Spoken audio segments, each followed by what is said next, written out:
What is the eligibility criteria for universities? Do your employers or employees, indeed students, have access to JobKeeper or JobSeeker?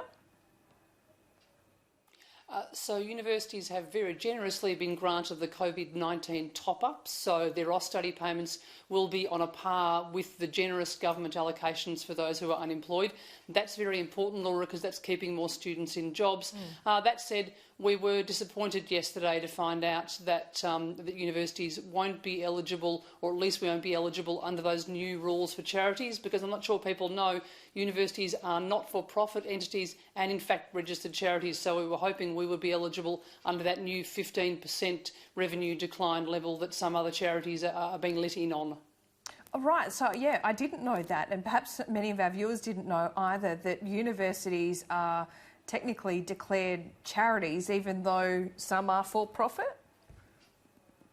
No, we're all not-for-profit. Well, the vast majority of Australian universities, we have a public system, we're not-for-profit entities. Every cent that comes into a university goes back into the education of students, goes back into the world-leading research. Okay, so JobKeeper and JobSeeker is not aiding universities all that well. We said at the outset that there's probably been about a $3 billion loss in revenue. Is that what you put it at?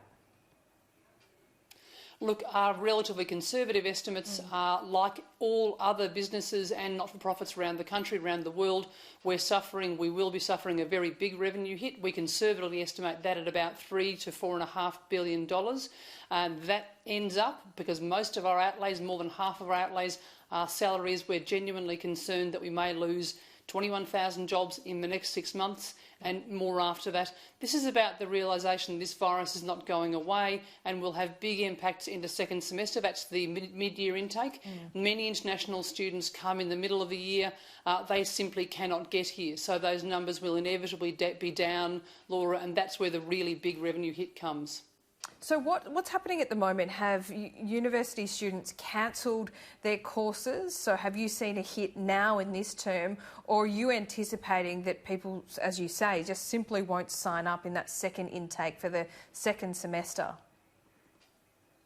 Look, there are two things happening. Actually, domestic enrolments are holding up mostly really well. Students, it has made a real difference that the government has given that COVID top-up to the off-study payments, so there's not a weird, perverse incentive for students to leave their courses and defer. Students are struggling, both domestic and international, but they're sticking with study, and they've worked really hard alongside their universities to deal with the weird online reality of studying, and that's actually going well. But we know there will simply be a substantial decline of a number of international students because many of them cannot get here physically, and online study is something that some of them will do, but not all of them will do. So there will be significant declines in the number of international students who come here to get a world-class education. The government is looking at a hibernation strategy. One, can you afford to hibernate? And two, if you can, what do you need? Do you need a kind of childcare subsidy or rescue package that we've seen? Look, we've asked for a couple of things, Laura, and we've had terrific conversations with government, and those negotiations continue with the Education Minister, Dan Tehan, and they have been very fruitful. Government has cleared away a number of regulatory burdens for us so that we can get on with the very big challenge of shifting whole curriculums online overnight. But what we need is support in a couple of ways. We need continuity of government funding. So the government funding that would normally flow, we need that to continue flowing, even if for some campuses there's a bit of a decline in domestic students, because for some students they haven't got a good internet connection, they come from a rural or remote area. It's very important we can continue to assist those students and those universities in those areas that may well be struggling really very hard. Also, there are some universities that are very hard hit by that revenue loss. In fact, the whole sector is very hard hit by that revenue loss from international students. So we're talking with governments, federal and state, about the possibility of bridging loans, the sort of loan you have when you've got a gap between when you need to pay for your house and you've sold your house. We're not asking for a bailout. We're just asking for assistance so that universities can get over this period and then resume their role in really helping with a kind of national recovery that is absolutely essential for us all.